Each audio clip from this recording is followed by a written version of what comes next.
I want some coffee. Yeah. The Basement Dwellers podcast is brought to you by Player One Coffee. If you're a coffee drinker and a dedicated gamer, then Player One Coffee is your best choice. No other brand is made by the very individuals who know exactly what it's like to need that boost of stamina and mental acuity when battling it out in cyberspace. Order your coffee today and watch your mental prowess soar when competing or playing your favorite video games. Plus, order your Player One Coffee through our affiliate link, and not only will you receive 5% off of your first order, you'll also help support our show in the process. Press start to continue. They are those who live in the shadows, who feed upon Doritos and Mountain Dew. They take comfort in their dark habitats as they watch reruns of sci-fi shows long past. They are the Basement Dwellers.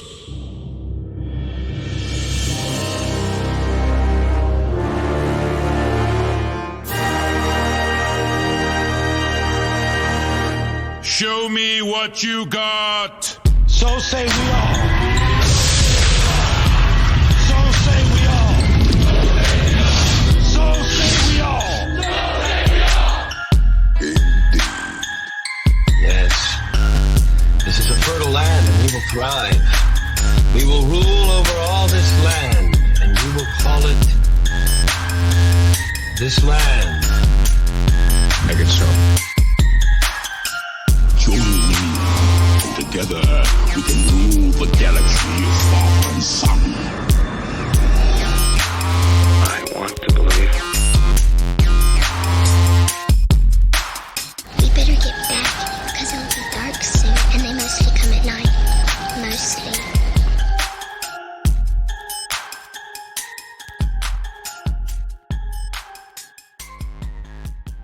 Hello, Earth humans, and welcome back to another episode of The Basement Dwellers, a bi-weekly podcast dedicated to all activities most enjoyed by those who spend their time in the deepest, darkest, and dankest of basements everywhere.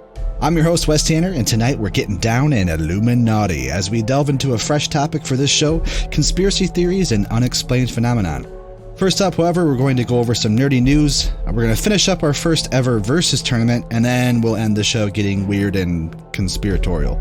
I'm joined tonight by a mix of old and new basement dwellers, Ethan, Tucci, Lauren, and introducing JJ and Peterson. What's up, guys?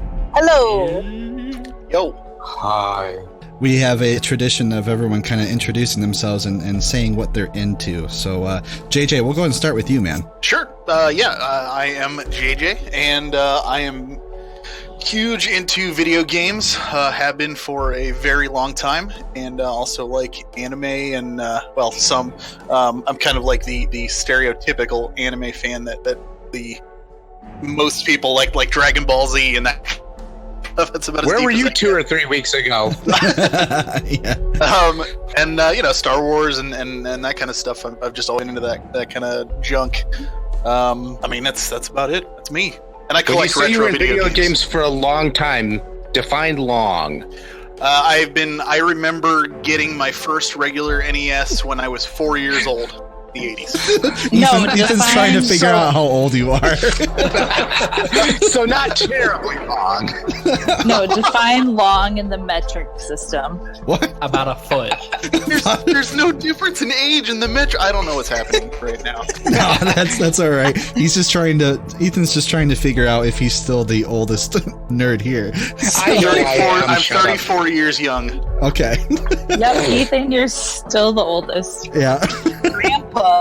Scratch that. Reverse it. All right, man. Well, welcome to the show. Peterson, what about you, man? What are you into? Yeah, not much. There you have it. That's the best one we've gotten yet. That's going on the bio. Yeah, it is. You just gonna keep us in suspense here? No, I guess not. Role play, a little bit of video games, and scotch. Scotch, okay, yep. You hitting the scotch tonight? I think all of us are hitting a little something tonight. So, if the first couple minutes of this hasn't been telling enough, tonight's gonna be a very different show. So, This is our second show right in a row. We normally do every 2 weeks, but since the stupid holidays got in our way, we decided to release another episode. So here we are. So if things... what the hell? Is someone making a drink over there? Yeah, someone's blanket. It sounds like rum to me. Damn, indeed. That is totally rum. 4 ice cubes. It's always Ethan. It's either like beer bottles clanking or like him watering his cat. Watering the cat. Watering the cat. Yeah. I'll be right back. My aquarium's on fire. Yeah. Lava lamp we got just Tucci's combusted. lava lamp. Sorry. Yeah. Hey, leave my lava lamp out of this. Does that thing have a name yet? It's his only friend. It does have a name. Is it Lauren? As a matter of fact. Is it Lauren? And it is named Lauren. Okay. It is now. It is now. Yeah. How softly do you touch it? Ever so softly because it's really hot. We're going there, huh? Okay. Yeah, we are. Yep. Welcome to the show. Okay. Moving on into nerdy news. Yep. Here we go.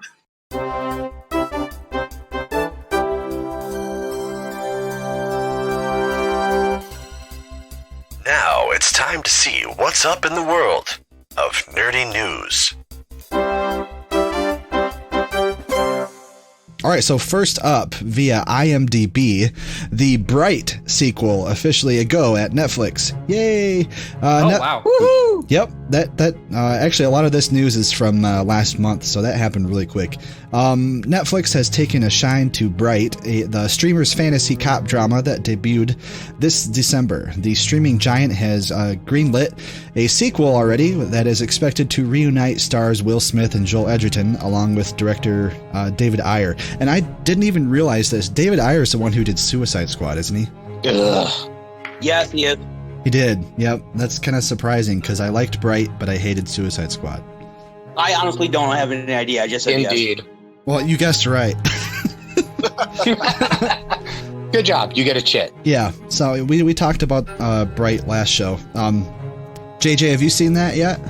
I have actually. I just watched it a couple of nights ago. You know what? I heard all the negativity behind it and stuff like that, mostly from like quote official reviewers or whatever. But I enjoyed it when I watched it.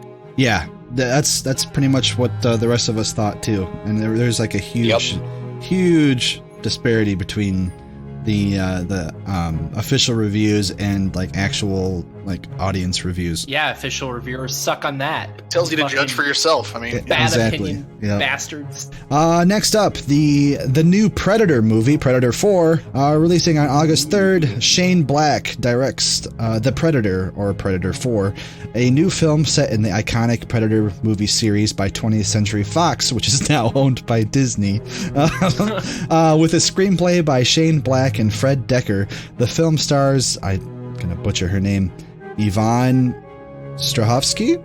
Nailed it. Yep, Nailed good. it. All right. Boyd Holbrook. Is that the girl from Chuck? She's in Dexter. I know that. Dexter? And Mass Effect. She is? Oh, is she the sister? She is Miranda in Mass Effect 2 and 3. Really? Yep. Wow, okay. That makes sense now. But anyway, her, Boyd Holbrook, Olivia Munn, awesome. Alfie Allen from Game of Thrones, Thomas Jane, awesome as well. Sterling Brown, Keegan Michael Key, Edward James Olmos, very awesome, and Jake Busey. That's who's in the movie. I know it's a pretty It's a pretty good cast. Did it just become a B-rated film? I don't know. Honestly, I haven't heard. Jake Busey, that. How many Busey brothers are there? I don't know, but the last time I saw Jake Busey was in Starship Troopers. That's the last I saw of him. Wow. Too damn many. That's the answer. That was a long, long time ago. Hey, I've seen Star He was in that Michael J. Fox movie. Which one? The scary one. Frighteners. Oh, yeah, you're right. Good movie. Is that even older than Starship Troopers? Probably. I don't remember. Coming from you. Who knows, Yeah, right? but have you guys seen Star Wars? Oh, yeah. Don't even start, Lauren. Actually, before the movie is released, they're actually releasing a prequel novel that is going to lead right up to the movie, and that is going to be released on June 5th of this year. And it will be written by authors Christopher Golden and James A. Moore. I don't know who those two are, and I don't really read, honestly, but I might actually consider picking that up because I love anything alien and Predator related. So, okay. Can anybody make a really good Predator sound? I can't actually. Where's JJ? Oh, there we go. Someone did it. That's pretty good. Yeah, that's pretty good. Impressive. I mean, I can like kind of do the laugh, like. You know?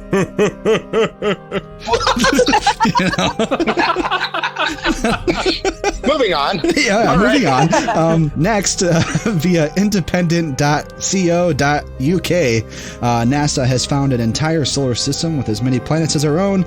The discovery of a new planet around the Kepler 90 star, which looks like our own sun, means the distant solar system has a total of 8 known planets at least. And those planets look like... And those planets look like those in our own neighborhood. Rocky planets orbit close to the star with gas giants further away. The star and its family of planets were already known about, having been detected by the Kepler Space Telescope, but the breakthrough came when astronomers found the new world, which was done using Google's artificial intelligence technology. That's pretty fucking sweet. Yeah, Nice. Pluto's a planet, by the way. What's that? I said Pluto's a planet, by the way. At least in my heart. Just want to toss that in there? Are you guys having an entirely separate conversation in our Facebook chat? No. You talked about 8 planets, and I was like, wait. Tucci's on No. Hold up. Well, to be fair, I don't see Tucci listed on this thread here at all. So no, it's only Peterson listening. And me. Sorry. Okay. I'm listening as well, and Pluto is also a planet. Okay. Yep. There we go. All right. That's a consensus right there, and that's how science is done. Suck it. No conspiracy there, huh? Yeah. Like, I'm pretty sure they removed it, but then they brought it back. They were like, "Oh, just kidding. It's totally a planet." Yeah, pretty sure. That's because the what is that called? Like when the letters stand for a sentence. Acronym. Yeah. Whoa. Not. What is going The on? Matrix has her voice. Yeah, Predator noises. Bye, Lauren. Like, please. Oh, wait. Am I getting kicked out? Welcome. Okay. No. Again? I think. I get kicked No, but I out. think the internet Somebody's ate you. doing some auto-tune, man. Oh, I Better than can't. Drew. I know. Please keep this in. I can't wait for you to hear There's that. your new theme song right there. Yeah. I don't want to hear God, I'm never. She's talking at like This all 5 again. speed right now. Am I really talking? Thank you, PBR. Lauren, why don't you disconnect and reconnect real quick? Yeah.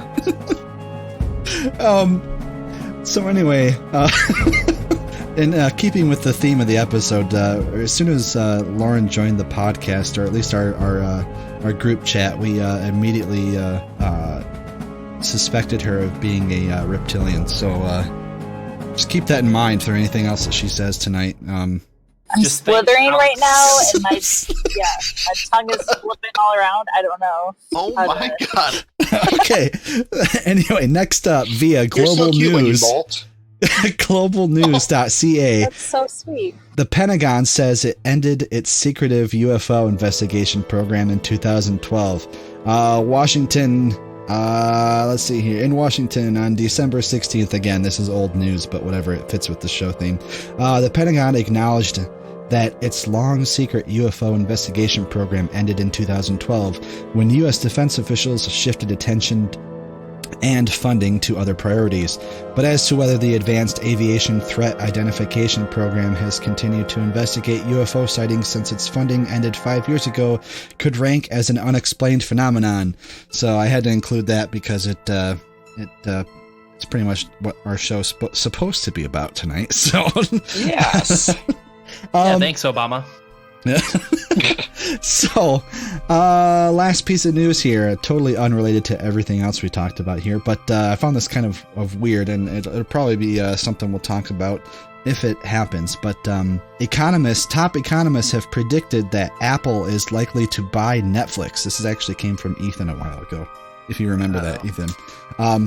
Sure. I steal a lot of stuff from you for our page, so I noticed. This is only contribution.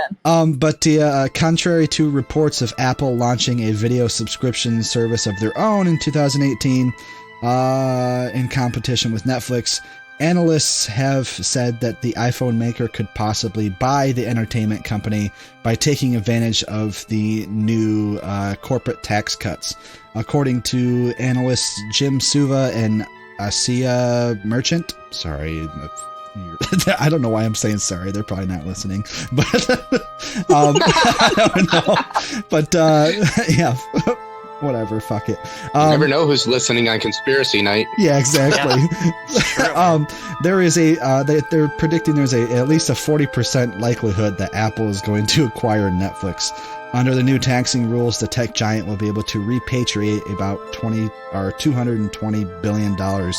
Yeah, that's about all there is with news. A real quick note here. A lot of our people dropped out of the show tonight for unexplained reasons. So,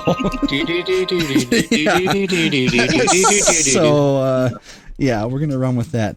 Oh, hey Wes, real quick. What's up? Yeah, I gotta go. Oh, you do? Oh, really? Liar. Okay. Lies. Is there that was somebody really chained him to his chair? Joke. Is there a? I don't like is that there joke. That's a bad joke. Is there a white van parked outside? Right, yeah. He's just gone. Shut up, Tucci. You don't even know who Agent Mulder is. Or Sully. Dang. Who's that? I guess I'm not old enough to know. I'm sorry. Your worst nightmare, young boy. Oh, he wasn't kidding. Or maybe hopefully it's for a fact. I don't know. Somebody got him. No, there he is. Oh, he's back. Okay. But maybe it's not really him that's back. Maybe he's been replaced. He's been replaced. Yep. It's By not Peterson. reptile?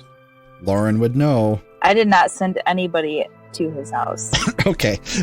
Anyway, we're going to go ahead and take a quick commercial break, and when we get back, we're going to end our very first Versus tournament. So look forward to that. We'll be right back. Woo-hoo. Hey, you nerd.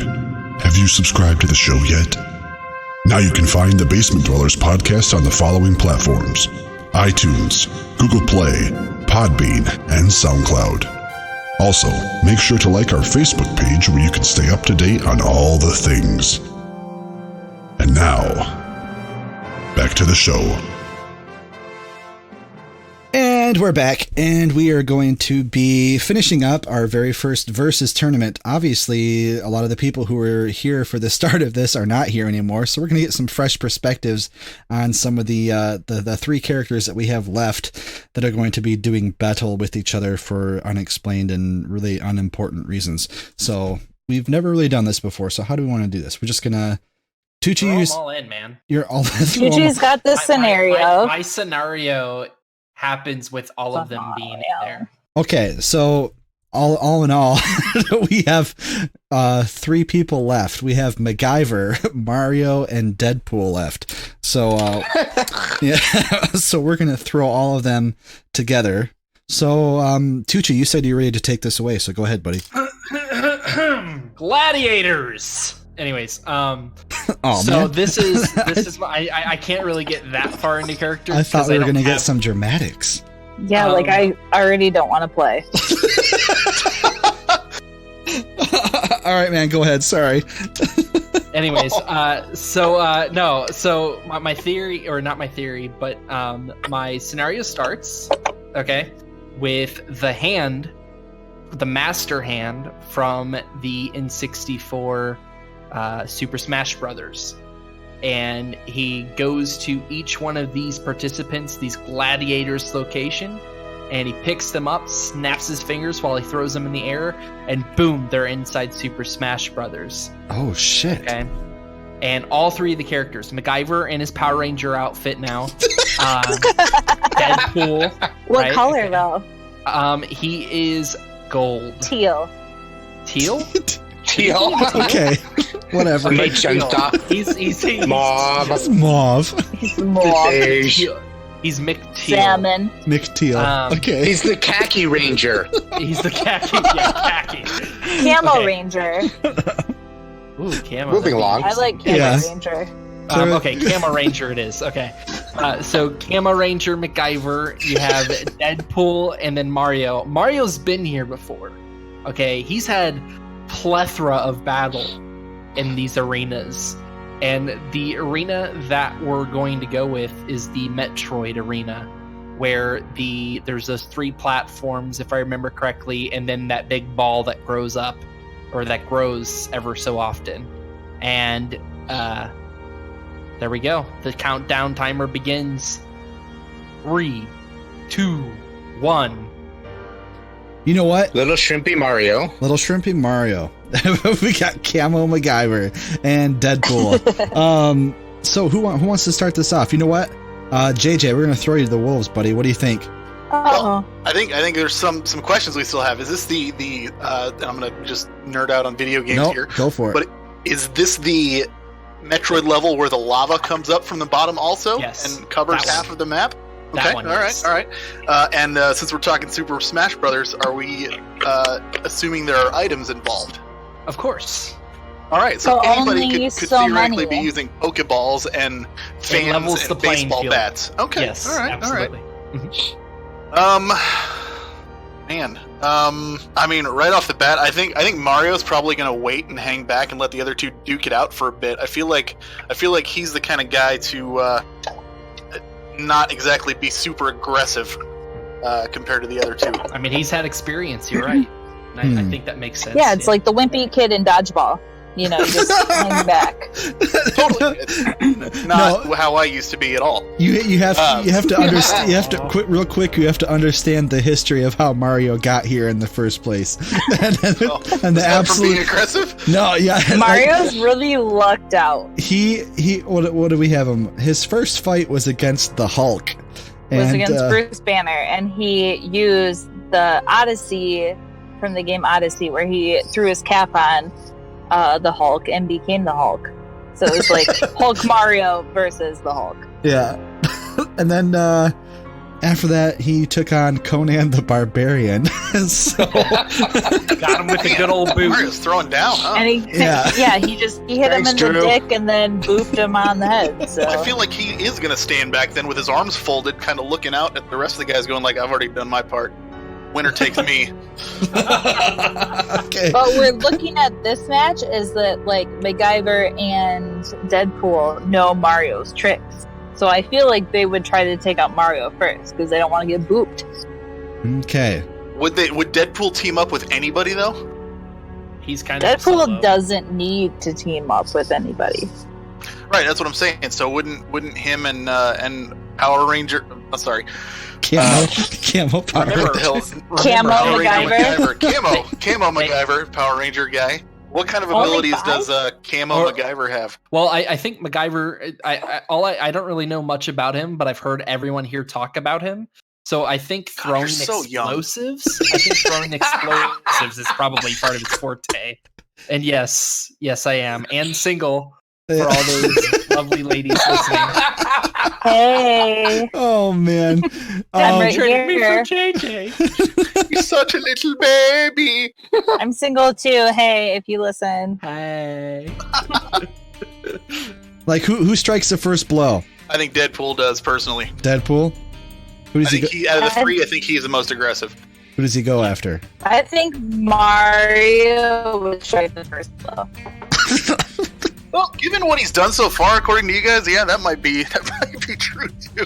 I see Deadpool actually being a little starstruck because obviously breaking the fourth wall. Yeah, like he knows who MacGyver is and he knows who Mario is, and I can imagine him like, I don't know, like wanting like MacGyver's autograph or something. Yeah. You know? Well, that sounds right up Deadpool's alley. Yeah. true. And MacGyver's he's all about like adapting in situations, so he's reactionary. So he's not going to make the first move, I think. Yeah. I think And Mario is the Mario. first He just move runs in for every level. MacGyver Say what now? with fireballs. I think Mario is going to make the first move towards MacGyver with fireballs Towards MacGyver, because okay. he's less threatening. Might take out the weaker In one appearance. first. Yeah, I think she's right. See, I think MacGyver. No one ever says I'm right. Thank you. No, I think MacGyver. The thing that he's going to have going for him is the environment. He's going to have the environment and all the power-ups that are going on. And I don't honestly know enough about this scene that Tucci has created. So you finally did something that I don't know about. But my guess is that he'd be the first one to pick up on using the environment and all the power-ups and whatnot to his advantage. So depending Has on MacGyver played Super Smash Brothers though? No, I'm talking about just through observation, because the dude can basically make a helicopter out of like a paperclip and a Band-Aid and a rubber band. So, but Mario can also like become a helicopter with raccoon tail. Well, it's just an example. I don't know. So let's see here. Peterson, you there, buddy? Yeah, what's up? It's like he's next to the toilet. Too much scotch. Yeah. No, actually, I think it's going to be between one of two people. Okay. It's either going to be John Cena or John McClane. I'm not sure which. Shut up! It's always the Undertaker. Stargate. Jesus. All right. Ethan, what do you think, man? We gotta let's get the actual fighting going here. I think Mario would try to run in and boot MacGyver and strip his camo khaki shit, like you would the turtle with the shell. Okay. To get him weaker. He's a Power Ranger now. That's true. Oh yes, I forgot about that. He's not a Power Ranger. I mean, he might have a cool camo ranger outfit, but right. And Mario would run in and try to get the first boop on his head and knock that Power Ranger armor off of him. yeah, well, I mean, Power Ranger armor doesn't mean anything because it's not like he can turn into Megazord. But we know MacGyver's been watching Mario and knows that a boop on the head is going to suck, so he'll probably stay under shit. That's why Mario's going to come sees in Mario coming. with his fireballs. And Did he fire flower up? Yeah. I think he still has that power up. He didn't use it last Plus, time. Fire Flower is one of the items. I pulled up an item list for. Okay. Oh, all right. All right. Good deal. Well, shit, then he's just going to come in guns a fucking blazing. Pew, pew, pew, pew. Either way, I think Mario's going to take out MacGyver first, and then it's going to be down to Deadpool and Mario. Okay. I think MacGyver right. First to go. Yeah. No. Yep. I think. I mean, I feel agree like with we that. need to vote out at least once. Yep. One right from the get-go. So everyone in agreement that MacGyver's leaving the tournament here? Yeah. I feel like yes. As much as I hate it, yeah, definitely. He's going to be off balance having these new powers. He's not used to that. That's true. Yeah, That's true. I think he's just going to be overwhelmed between Deadpool and Mario. I don't think he would have enough time to be able to use the environment like I suggested. Yeah. MacGyver a bunch of Pokeballs together and make a giant super Pokemon guy. Oh, he doesn't have enough skill points. All right, so there it is. MacGyver gets taken out pretty much in unison by, or simultaneously by Mario and Deadpool. Oh, I've got a good scenario for that. Just because, I don't think Deadpool did anything. I think Deadpool just sat back and was like, "Yeah, Mario." I don't know if he got his armor booped off. I think Deadpool would be like, "Bang bang, fucker." I think Deadpool. So probably what happened in this scenario, since MacGyver gets booped, is Deadpool, right? Okay, is so excited to see MacGyver, he runs over and starts just chatting him up, right? And MacGyver's standing there like, what the F is going on? And Mario's standing a little bit behind MacGyver and then decides to boop MacGyver on the head, right? Oh. And so that knocks MacGyver out. And so, like, he's starstruck still, Deadpool, but now Deadpool is on to Mario's bullshit games. So I think next what would happen is Deadpool would probably ask how Peach is. Oh.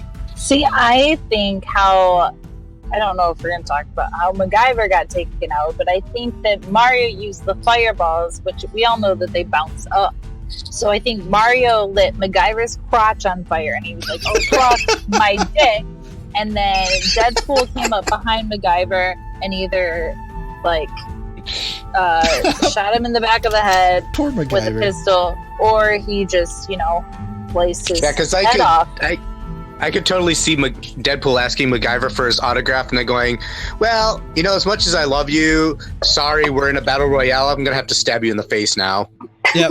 And I could see Mario burning his dick. So Yeah. The fucking plumber. Yep. Okay, so MacGyver's out. We got Mario and Deadpool left now. What's now the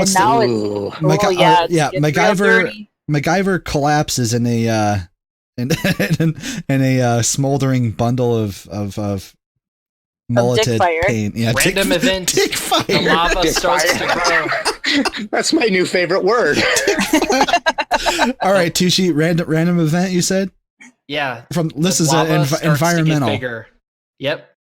The lava starts to get bigger, starting to grow. The level starts to Yep. rise. Okay. Mhm. Oh, I forgot there was lava. Oh yeah. Yep. Okay.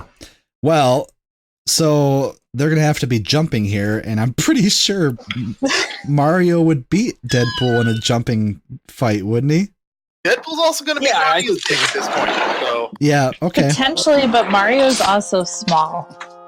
Okay. Actually, what I was thinking. Not if he has the flower. Go ahead, Oh Peterson. yeah, you're right. Yeah, he has to be big. Go ahead, Peterson. I was thinking that Mario would actually probably boop or whatever you guys call it, Deadpool, and he'd kind of waddle around, kind of all shrunken, and then pop up and just slice Mario in the back. Oh, okay. Yeah, I can see that. Like the first boop, it shrinks Deadpool, but then he bounces right back. That would make sense, actually. Okay, so the boop doesn't work on Deadpool. What now, guys? I think Deadpool would be on to Mario's shit at this point. Uh-huh. So I think Deadpool's going to have an upper hand because Mario's only got so many tricks. And if all we're giving him is a fire flower for this, I think he's about to lose his fire flower at least. Okay, so let's put it this way: the lava level is rising. The two of them have really no option but to jump up further. Mario would boop Deadpool because he's like a one-trick pony, and it seemed to work for him so far. But Deadpool shrinks and then comes right back, which leaves Mario kind of shit out of luck. And I would say that Deadpool would kind of, say something comedic and then pull out a pistol and just shoot Mario, which would knock him out of his flower power. Indeed. Or Deadpool dips his katanas into the lava and makes them smoldering hot, and then just slices Mario or melts him to pieces, leaving only his hat behind, and then he puts it on in glory. Trophy-wise. And then he takes Mario's powers. Oh, wait. All right. And that's it. I will bow out. Yeah, I think that's good. And you'd probably say something smartass like, while Mario's laying there burning to a crisp, probably be like, "Wait, what was Peach's number again?" Something to do with dick fire. Dick fire. Yeah. Yeah, like all that's left is Mario's mouth, and Probably he's like, just, I've had that trying to problem talk. before. He's like, Just his mustache. my last words. I'm a guy. Hold on. I'm just I think picturing I might Deadpool have wearing the Mario's hat and mustache. Yeah. I might have the ending, though. Okay, go for it, man. So after, he offs Mario, he gets a call on his phone, and it's the Mario death song. Oh yes. Oh, how does that go? It's Do, do, do, do, do, do. yeah.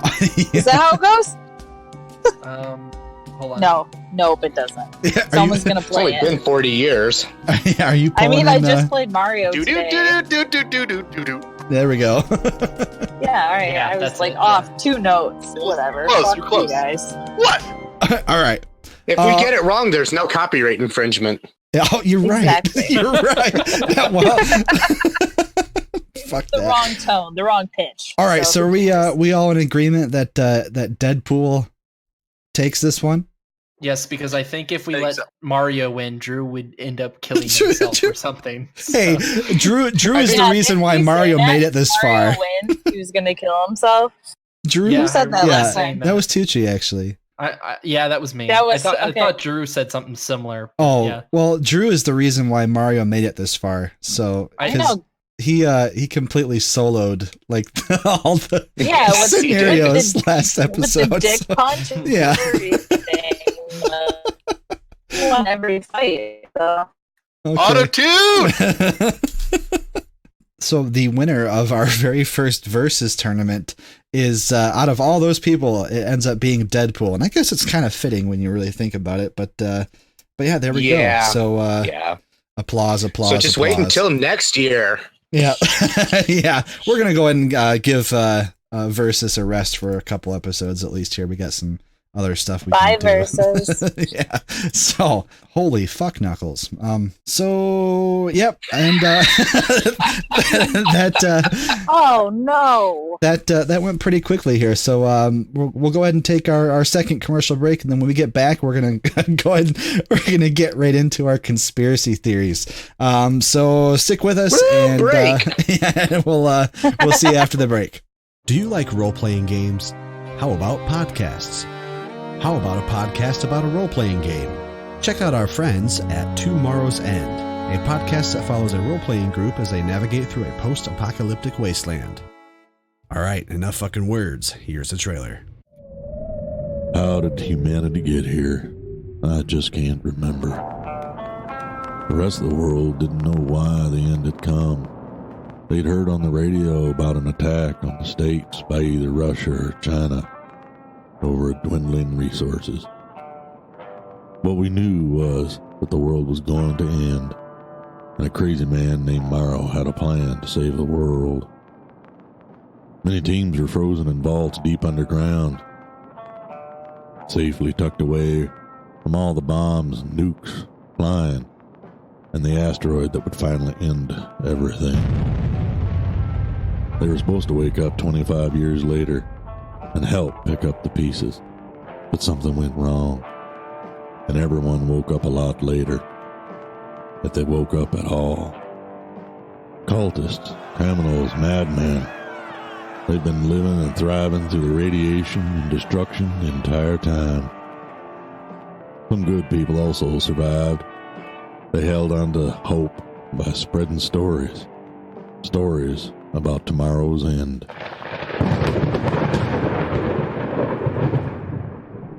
And we're back again, and we are going to dive right into our main discussion topic pretty early in the night, so we got a lot of time to spend on this if we need to.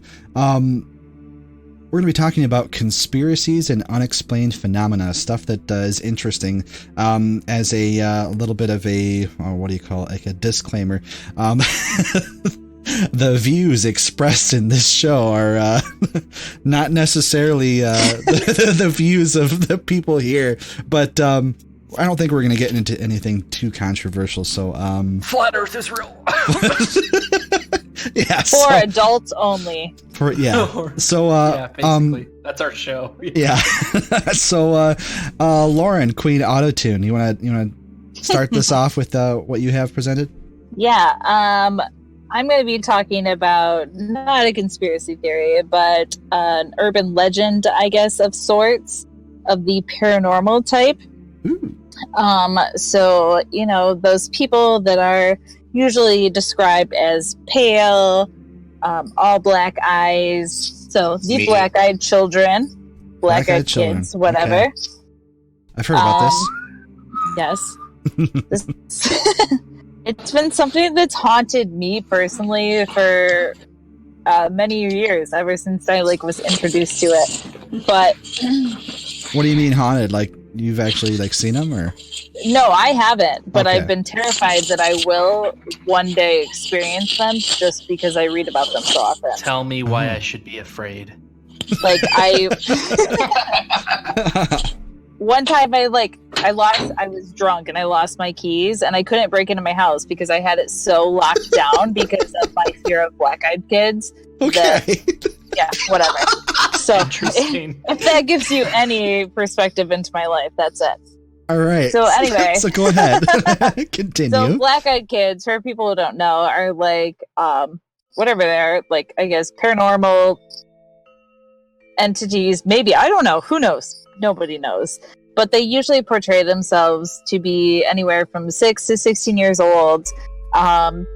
Usually people that have encounters with them are either on the road, so they run into kids who are like trying to hitchhike or panhandle, or they show up on like the front doorstep of their homes and like knock. The first tale of the black-eyed children that came to existence on the internet was in the late 1990s. It was 1996 from a Texas reporter named Brian Bethel, and that was from somewhere in Texas, and he said that he encountered two children when he was driving, and he like pulled over. I don't know, he was going to do some errands or some shit, and he pulled over and somebody knocked on his window with like some pale ass knuckles, and it was two young it was two young boys. They were wearing hoods that were covering their faces, and he said that like as soon as they knocked, like he felt like incomprehensible fear. Said that they had average appearance when he could see their face, except that they had all black eyes. Usually one of the two only speaks. I don't know, for some reason they show up in pairs or just singular. But the leader of the two that he faced asked him for a ride to their mother's house, and was very persistent.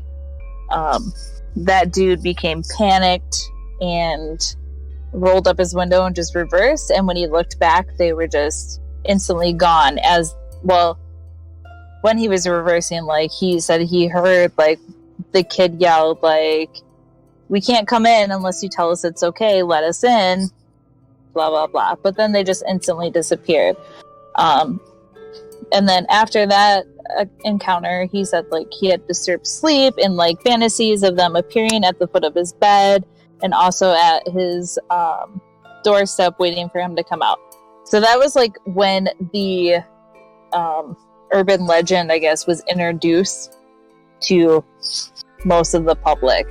There's a plethora of stories worldwide about people talking about their encounters with black-eyed kids. I mean, Reddit has an entire board about people sharing their stories of black-eyed kids and whatnot. But there's this guy, David Weatherly. He's an author, and he wrote a book about black-eyed kids. And he was researching for accounts of encounters prior to the internet and TV, because there was even a movie made about black-eyed kids and shit. But and he found other cases of black-eyed kid stories that go throughout history. The first being from like the 1950s. I think that was the earliest he found, where a 16-year-old was walking down a dirt road and he lived in like it didn't say where, so whatever, true or not, who knows. It was like a small town where everybody knew everyone, but he saw like this boy leaning against a fence, and he didn't recognize him to be from the city. So we started to talk to him, and the kid didn't respond to him. So the 16-year-old asked him if he was all right. And then the boy finally said, "I want to go to your house. Take me to your house." And the 6-year-old got like, the same like overwhelming fear in him and like wanted to run, but he couldn't. And then the small boy looked up and his eyes were solid black. And then he was finally able to move and he ran away. And I'm reading notes. You actually did research, so it's all good. I read these stories all the time, but damn. So he wanted to run away and he didn't say anything because he was just so overcome with fear. And then the little boy said to him, "Now don't you run away from me. You're going to walk me to your house." And then finally this 16-year-old boy was able to run away, and he didn't look back, but he heard a screeching wail behind him. So, I mean, I guess the myth or the urban legend of the black-eyed children is they always have similarities, that they're always of a younger age. Usually they, like I said, they show up in pairs of, there's one that's older and always one that's younger. They have all black eyes. Very persistent to let you, or for you to let them in, or let them, like, they'll show up on your doorstep and, like, very persistent to be like, we need to call our mom, we need a phone, whatever. A lot of the times they wear hoodies covering their face until they look up at you, and they're usually like young boys, but if it is a girl, like I've seen, like in most of the encounters I've read, if it is a female, like they have like dirty blonde hair and bangs that will cover their eyes until they look up, and that like as soon as you see them, like you just have that overwhelming feeling of fear and panic. There's like, you know, conversation about the possibilities of what are black-eyed kids.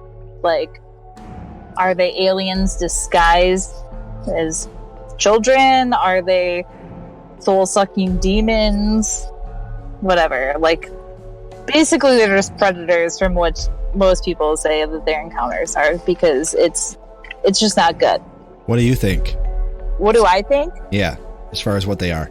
I'm not sure. I feel like it probably is a demonic presence, but why they target certain individuals, I have no idea.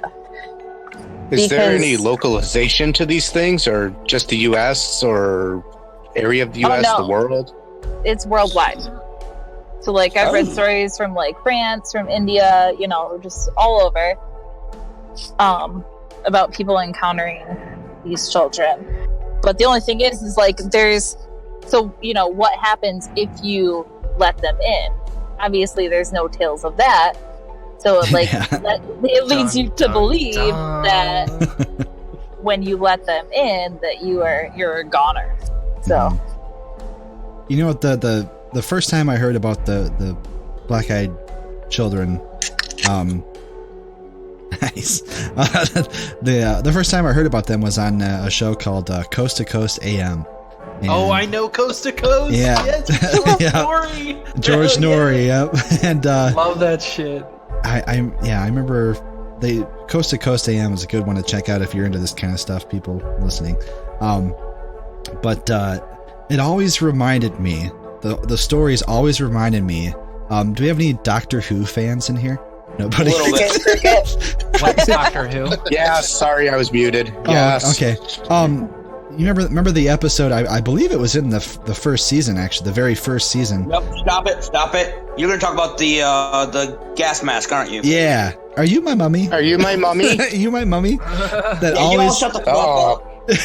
It's fucking creepy. We scaring you? I've seen that one. I know what you're talking about. Oh my god. That's what it reminds me of as far as like the story, because that episode, like that kid was so persistent about, like, I even think he like went into doors or knocked on doors or whatever. I'm pretty sure it had to have been inspired by this story, but yeah. Any final info on that, Lauren, or was that what you got? Well, what I also thought was interesting was that a lot of the people that like recounted their encounters with black-eyed children, you know, always gave the time frame of it happening around 3 a.m., which is the devil's hour. Mm-hmm. So I don't know. That just even more so leads me to believe that it's just like some demonic presence, but I don't know, like, what do they want? Every time you guys say black-eyed kids or children, I always think you're about to say black-eyed peas. Yeah. I don't know if that, like, I don't know if that breaks like the intensity Fergie's of a demon. Conversation. Yeah. Fergalicious. You want to see my humps, bitch? Oh God.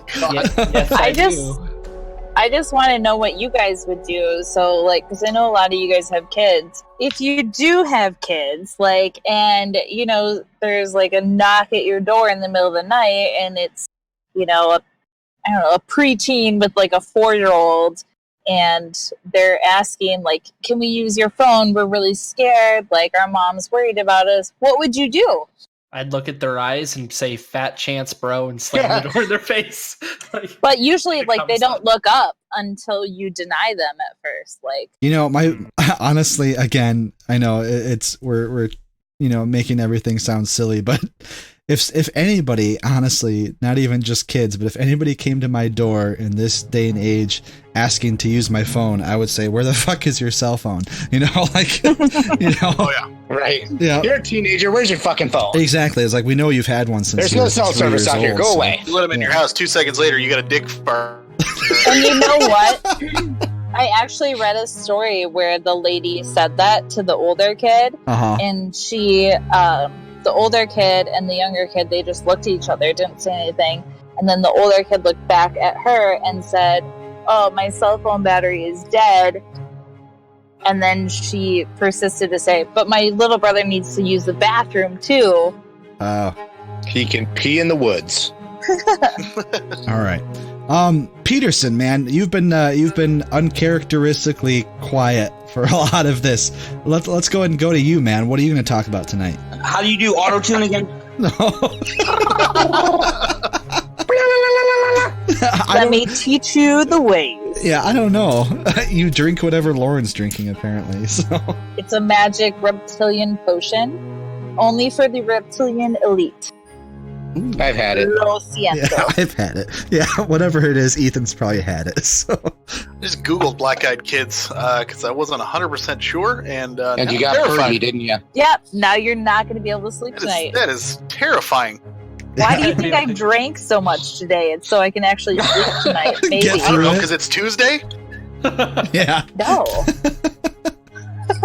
That's why I'm drinking.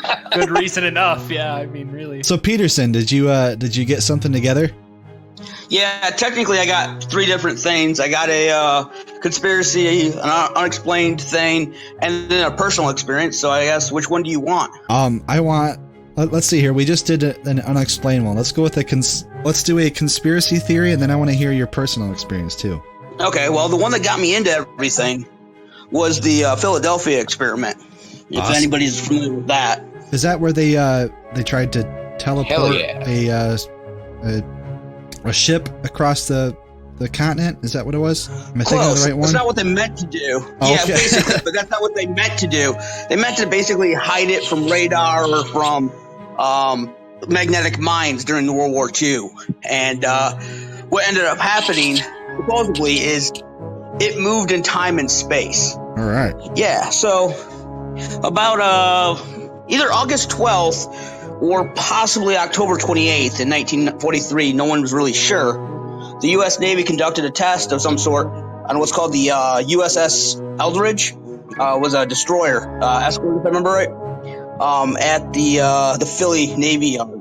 And it had to do with experiments in magnetic invisibility, defeating magnetic mines, and also defeating the radar at the time. But what happened, supposedly, is that it disappeared. At first, there was this a buzz, if I remember correctly, and then a green fog that went throughout the ship, almost down to the water, and you could just make out the outline. And then it appeared in where was it? Norfolk, I believe. It just appeared, was there for a few minutes, and then it warped back. And Davy Jones' locker. Yeah, I right. was just talking to the bartender about this theory earlier when I was pre-drinking. Hold on, did you just say talking? You weren't supposed to catch that. Lizard speak. Yep. Go ahead and continue, Peterson. Okay. So basically what happened is some of the sailors they phased through things during this time, like into the bulkhead and stuff, and they fused when it came back together. Some of them developed something that they called the freeze or something, where they would slowly fade out and frozen in time. And the only way to get them back was to, like, paladin lay on hands type thing. But of course, some of them burst into fire that lasted for a while, so that kind of sucked. Jesus. I didn't know. I've never heard that part before. So the ship warped from Philadelphia to Norfolk and back. Yeah, that's the conspiracy and stuff. And, there was nothing ever reported. Logs were supposedly changed to hide the fact. And it had, I'm trying to remember what it was called. There was another project that was attached to it. And give me a second, let me look it up. Okay. Project Rainbow. Rainbow, okay.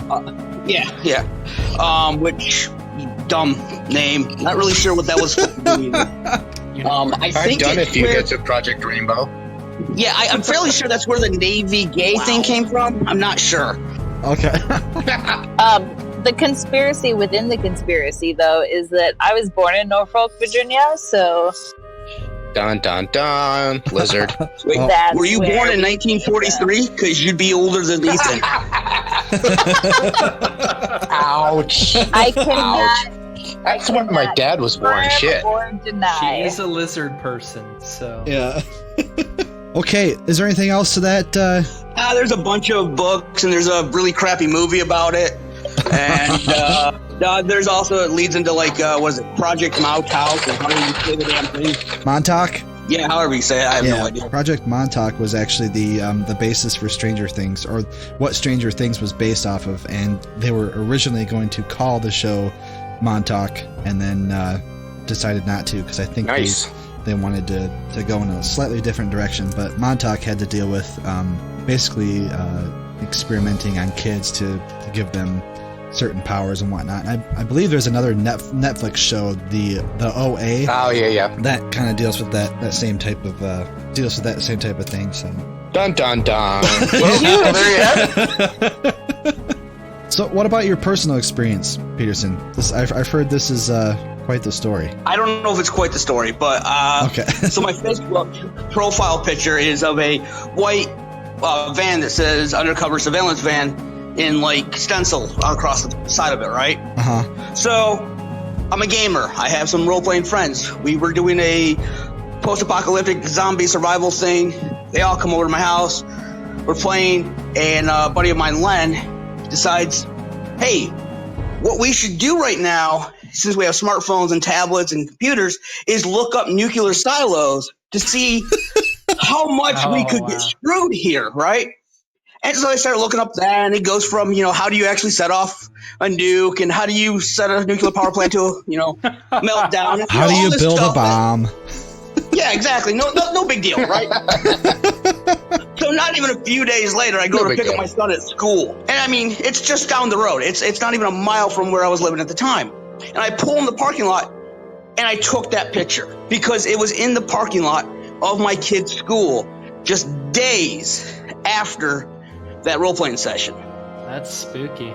Wait. It's only because you have a listening device that we're speaking through right now. Or the one in your brain. The van actually had some surveillance van spray painted on it? Not spray painted, stenciled. And it had wires and stuff coming out of it. And all I could think was, oh my God, that's genius. You hide it in plain sight. You tell everybody what it is, so it can't possibly be what it is. Ooh, that is very conspiratorial. Right. Yeah, you like. So needless to say, I didn't roleplay with them ever again, and Drew was one of them. And Brendan's the other, and he's also my roommate. So, whatever. JJ, let's go to you, man. We're going to get the new people out of the way here. So I've got a video game related one. It is something back from 2000. I imagine some of you older peeps in here probably remember it. Shut up. Back in 2000 when I'm counting myself among the group. I remember it. I'm only a few years younger than you. So. I'm only a kid. Back in 2000 when the after the PlayStation 2 had been released, there was a website called WorldNet Daily. I'm assuming I don't know much about them, but I'm assuming they're some sort of a tabloid website or something like that. But they reported that Hussein had bought and had shipped to him 4,000 PlayStation 2 consoles. Hold on, you cut out for a quick second there. Who was that? Oh, Saddam Hussein. There we go. Okay. Had bought up around 4,000 PlayStation 2 consoles. Jesus. And the reasoning behind it was because he was planning on apparently combining the CPUs in order to make one giant supercomputer to use for military applications and stuff. Yeah. And it was like, I remember it like, I could have sworn it was like on the news and stuff. Like people were actually talking about it. It was crazy. And anybody who knew about, that kind of tech and stuff was just kind of like, that's kind of ridiculous. Yeah. But especially looking back on it now, like really PlayStation 2, like, come on, dude. Yeah. But they were talking about how it, where was it? I just had it. A single PlayStation can generate up to 75 million polygons per second, which means they can use it to use in military design and modeling applications, and calculating ballistic data for long-range missiles and in their weapons. So obviously, upon hearing that kind of stuff, people were freaking out like, oh man, we better not make anything past the PlayStation 2, otherwise the world's going to end, guys. It's crazy. So, yeah, it was nuts. I'm going to cluster all our PlayStation 4s together. And yeah, there we go. Oh, man. Yeah, I always thought that was kind of neat. That is pretty neat. I vaguely remember hearing about that, but let's see, 2000, that was, I was in 8th grade? We were all 12, shut up. No, well, close. I was, I don't know, man. I don't know. I can't even. I was a senior in high school. Senior high school, yeah. I think I was just going into high school at that point. So. I was in I feel like grade. I was oh my god, 25 or 26 and having my first child.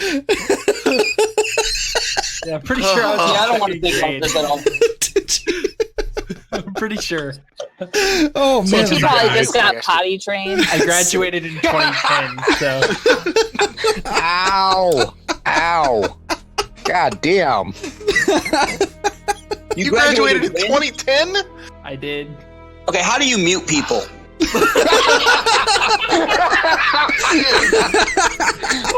Fuck! Not telling you, you're gonna have to suffer. I was gonna say, ask everybody else because it happens to me all the time. Well, Ethan knows how to do it accidentally. Myself. Yeah. Fuck off. Okay. Was there anything else to that, JJ, or was that? I mean, nothing crazy. It was obviously proven to be false. We never really unless they're still using PlayStation 2 technology right now. Nothing ever really came of it. No. So only they've been Nintendo their is. time. Yeah, only Nintendo is. That was a sick burn. I'm impressed. Nice. Throw in some shade. Thank you. All right, man. Tucci, let's go on to you, buddy. No, let's not. He's too young. Mr. Second grade in 2000. All right, Tucci, you're up, man. What I really wanted to talk about was something JJ actually talked with me earlier today. I was kind of running through ideas, and me and him got talking because we work at the same place. And I was like, "Hey, what's the most, what's one of the first video game or just conspiracy theories in general that come to your mind?" And he told me about Polybius. Polybius, thank you. Polybius. And it's basically a arcade game from back in 1981. The urban legend was created somewhere around the year 2000 when I was in 2nd grade. Shut up. So, the game's existence has actually never been authoritatively proven, however you say that word, but it served as inspiration for several free and commercial games that actually held the same name. But the urban legend basically is this game is a government-run crowdsourced psychological experiment. Okay. And the game produces intense psychoactive and addictive effects in the player. The game originated somewhere in Oregon, is kind of where the apparent testing grounds took place, and then all of a sudden they just disappeared. But before they disappeared, some of the stories about this urban legend talk about how Men in Black, government officials more or less, not the Men in Black we all watch the movies of, but right. The real ones. Yeah, the real Men in Black, the one we know that exist, would show up and collect data from this game on how it affected the players and so on and so forth. And more or less, these people the gamers would become very addicted to the game.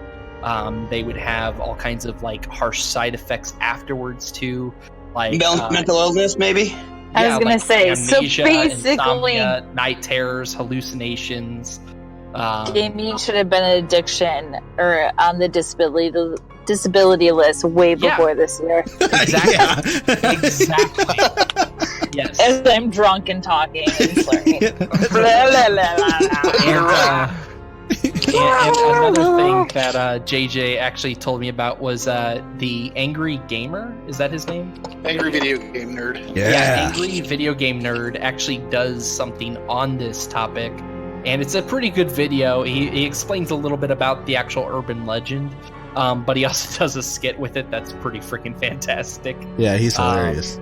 Yeah, it's seriously great. But yeah, so that's the conspiracy theory about a arcade game that may or may not have ever existed.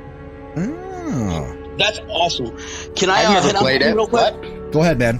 All right, so have any of you heard of, what is it, Cicada 3301? No. No. Sorry, No? Cicada 3301. Still no.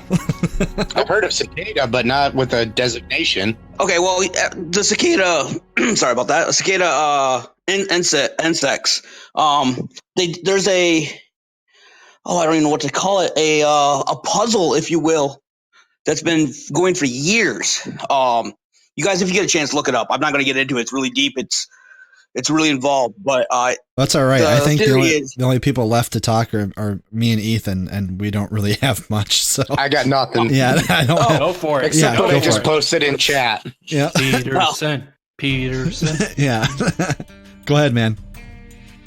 all right. So the easiest way to explain it is so a picture and a message appeared on a message board. God, I can't remember what year it was. 2012, 2013, somewhere around there. And it's something like, hey, we're looking for really smart people. You'll know how to find the clue to the next puzzle within this image. Go ahead and try. And it was a bunch of series of puzzles. And you had to know like cryptology, logic control, all that kind of stuff. And it ended up taking you to like different countries, different places, and then it just disappeared. And then it came back the next year, and then just disappeared, and so on. And it's a really neat, kind of freaky, internet-based, music-based, text-based, flyers on the telephone poles based, computer programming, all this kind of stuff. It's insane. Huh? I've never heard of that before. That's pretty cool. What is it called again? Cicada, like the insect or whatever the hell they're called. Yeah. 3301. If you look it up, you'll get a virus and you'll be chosen. So it'll be cool. You'll be chosen. Okay. Noted. Looking it up now. And you'll be redacted, and then some sort of redacted will redacted your redacted. Wow, that's pretty. Oh, it was nice knowing you, Tucci. But he got booted. Yeah. Hey, did I deliver the message okay, Boots? I'm not sure. Oh, she's muted too. Oh, there we go. Yeah, but you took out Tucci. Damn. Yeah, I know. Shit. He looked it He up, wasn't didn't he? old enough. Let's be fair. He wasn't old enough. He wasn't old enough. What? Excuse me? All right. Well, let's see here. Ethan, I still haven't heard any of crazy red herrings you were going to throw in, but that's all right. Now Too much rum. So, dude, really, my only conspiracies date back to like 6,000 years ago. I mean, yeah, I remember those. Good ones. Mesopotamian sort of shit, you know. Yeah.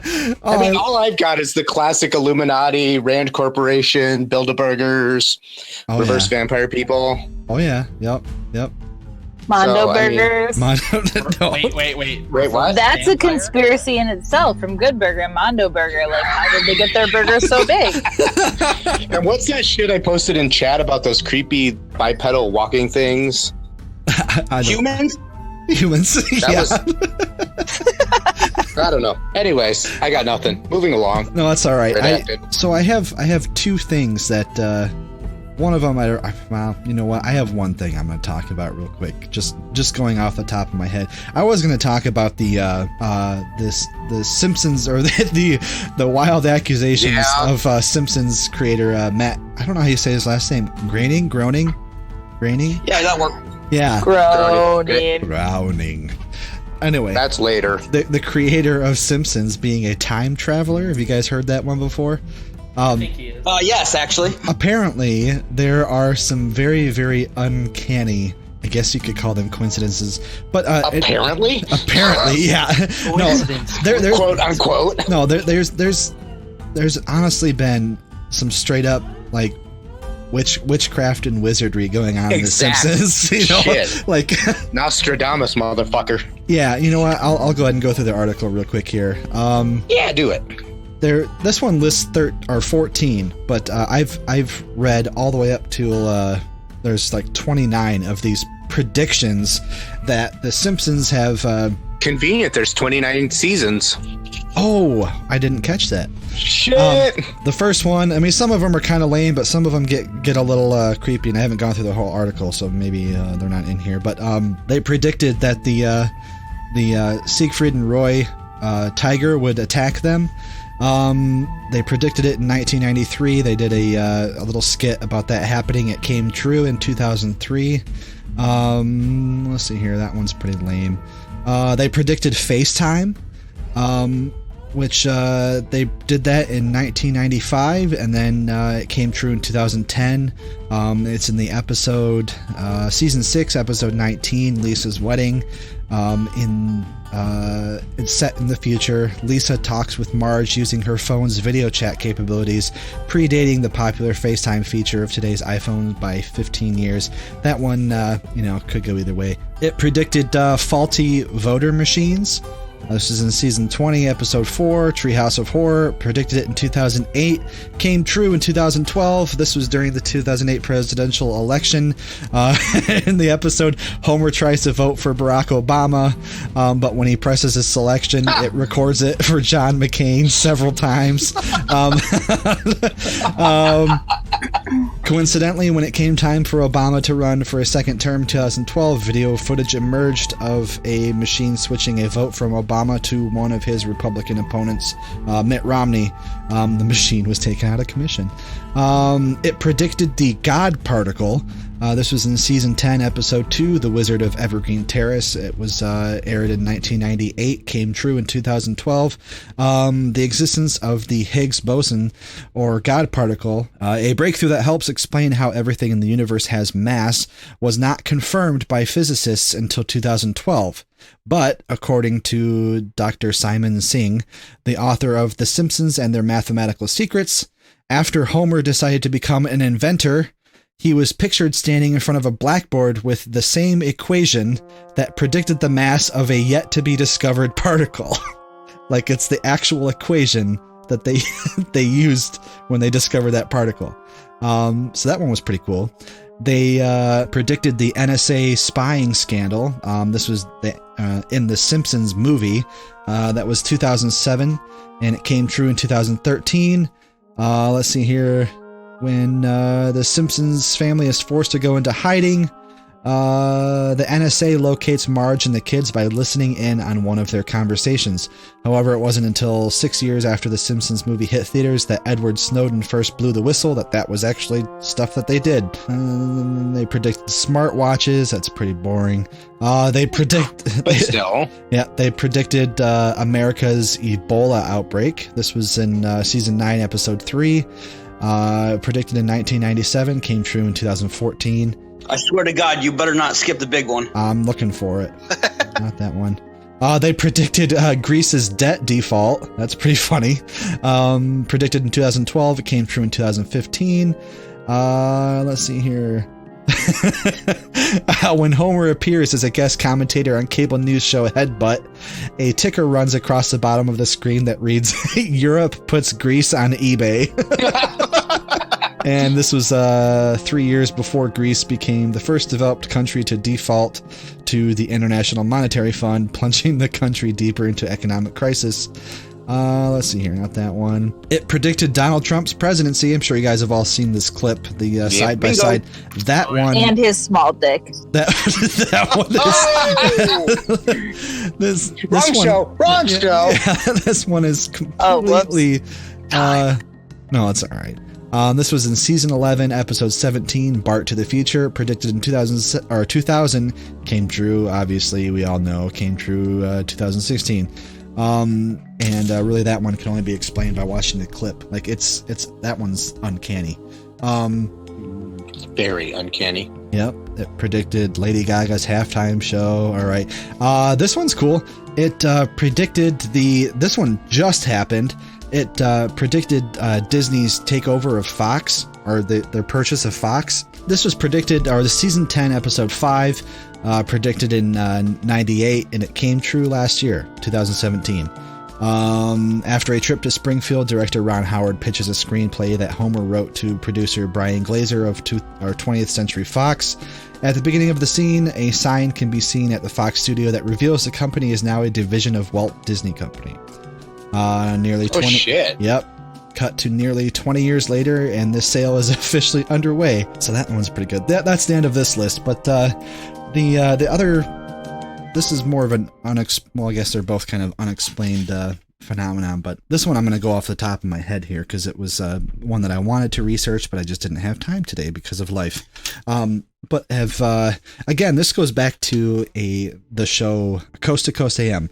This is where I first heard about it. This is actually a series of true stories that they're unexplained missing persons case. There's a man by the name of I'm trying to get this right, David Paulides. David Paulides, there we go. And he wrote a book called Missing 411. He goes on a lot of different talk shows to talk about this because he's I believe he used to be a detective, but now he is just a kind of a private investigator. But he started to notice a string of disappearances that all shared the same characteristics, that were all from around different parts of the country, but they all shared very specific and very strange characteristics.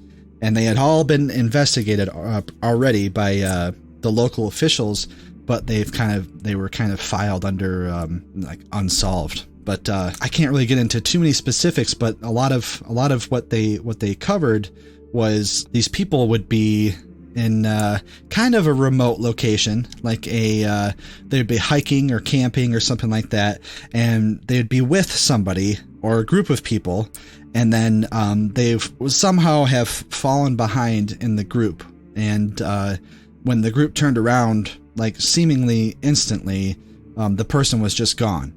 And they could not find them, no trace of them whatsoever, no blood, no signs of struggle, nothing, not even footprints or anything. And most of the cases ended with the groups like kind of, returning to their lives, kind of being like, oh, fuck, I just lost my friend. But what would end up happening is that the officials would come out and they would look for these missing people in the areas where they disappeared, not finding anything. But when returning anywhere from a week or several weeks later, they would end up finding the person. I mean, they were dead, obviously, but they'd end up finding the person in areas that they had already searched.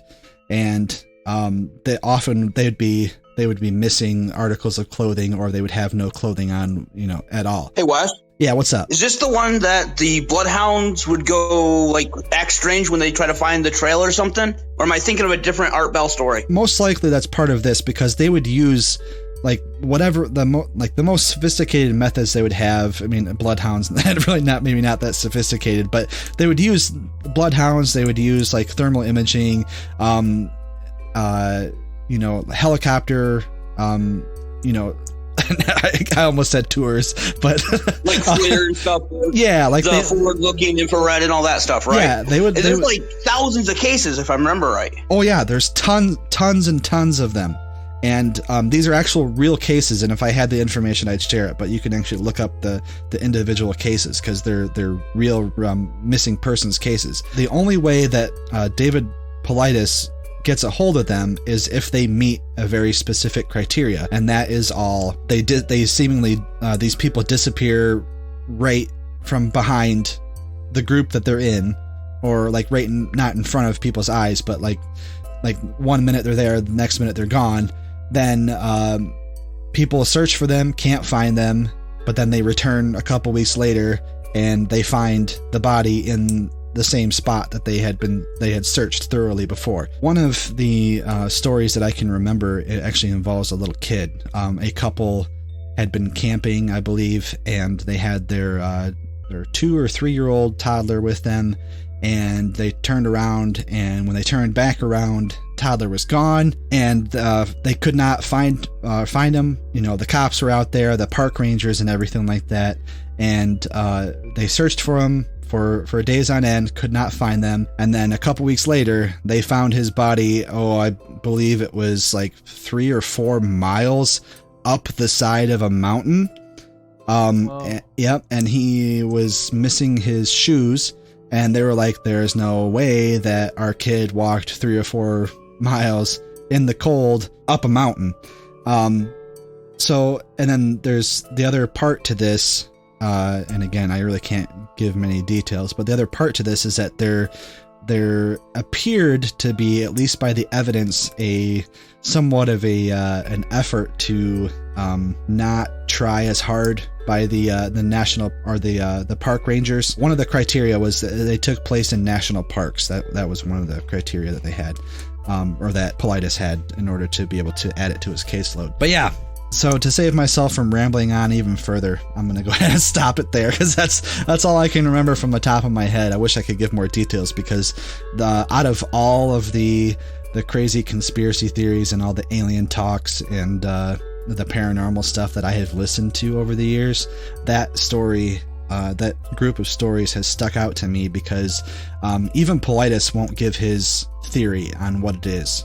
On every talk show he's ever been on, they always ask him, do you think it's aliens? Do you think there's like people living in the ground that that steal these people and then, reappear them later on? Or, do you think it's some sort of government experience or experiment? It's like, he will not give his theory on it, because he does not want to attract the attention of people who are looking to give him a case that meets his criteria. You know what I mean? So, so that lent a little extra layer of mystery to me, and which is why it's very interesting. Spooky. It is. I would look it up. It's called Missing 411. I believe he has a documentary out right now. I think you can find it on YouTube for free. What is it called again? Missing 411. And it's David Paulides. It's David and then Paulides. So yep. But yeah. So is there anything else anybody wanted to touch on before we wrap things up? I have one more question on Black Eyed Kids there. All right. Boots. Yeah. How old is that? Because you say they're dressed in like hoodies and shit and talking about cell phones and... They say that like the average age that they appear in No, I mean, how old is the theory, or the like, does it go back 10 years, 20 years, 100 years, 1,000 years? Well, it first came about like by that one guy that he like... Did you say 96, was it? Yeah, 96 was when he first... when it first like was introduced to the internet. But then, Tucci, what did you say? He was 5. That's what he said. Okay, probably not. Damn it. I was gonna say, was he even born yet? But yeah, he was 5. Yeah. Tucci is a black-eyed kid, probably. But, he's going to be. No, 96 was like when it was introduced to the internet. Well, I think it was like 98 was when his story was told, but it happened in 96. And then like there was an author that was so fascinated by all the internet phenomena about it. So he researched more into history to see if there are any more encounters. And he found the first one dating back to the 1950s, which was with that 16-year-old boy. Well, I don't remember anything before I was 16.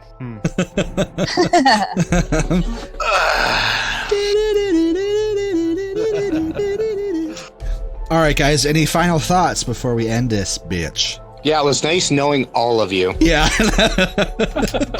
We're fucked. Yeah, if I'm not back next week, Yeah. I answer the door. Yeah, because you don't want to be here. Lauren, can we come in? Pretty much. All right, guys. Yeah, we'll go ahead and end it. JJ and Peterson, thanks for making it on. I hope we can get you on. Yeah, you bastards. Thank you. Yeah, Yeah, definitely. thank you for being here. I do want to say one thing though. Go ahead. If you guys really like video games and a show all about video games, old and new, go check out JJ's old podcast, The Frozen North. It is fantastic to listen to. So. Oh, that's great. How old were you again when that started? I don't know. JJ. When did I meet you? I met JJ 3 years ago, I think. you met me probably about 3 years ago. It started right around then. So when you were about. So you were 15? No, I think he was a big child then. I was 23 actually. Thank you very much. Man. Don't you know nobody likes you when you're 23? I thought it was 20. Oh yeah, Gee, I had still broken my fourth decade. I was thinking of Taylor Swift's song 22. Oh man. Yeah, you would. All right, guys. Have a good night. We'll see you in 2 weeks. And speaking of next show, we're gonna try and get the guys and gals from Tomorrow's End to be on our show. Yes. That'll be fun. So they're always a hoot. Fucking brawl. You know, they might actually be older than us. They might actually. Well, yeah. Okay. Including me. Yeah, we might break the Wait, record here. you got your prize pack today. Oh yes, you? I did. Oh, I yeah. did. So yeah, I entered their contest for conspiracy. Yeah. Sounds right. They just That's how he won. they just do it because I promote their show on ours. So Was that contest called chapsticks and knee pads? pretty much, yeah. Yeah, we already established that. But yeah, I'll go ahead and do a video on it, so I'll release that later on this week. Probably before this episode comes out, which will be Saturday. So thanks for being here, everyone. We will see you guys in a couple of weeks. Alrighty. Bye-bye. Okay, love you. Bye-bye now. Good night, you geeky bastards. Bye. Thank you for listening to the Basement Dwellers Podcast. Join us next time as we hopefully get to interview the crew of the Tomorrow's End podcast and get their help navigating through hypothetical post-apocalyptic scenarios.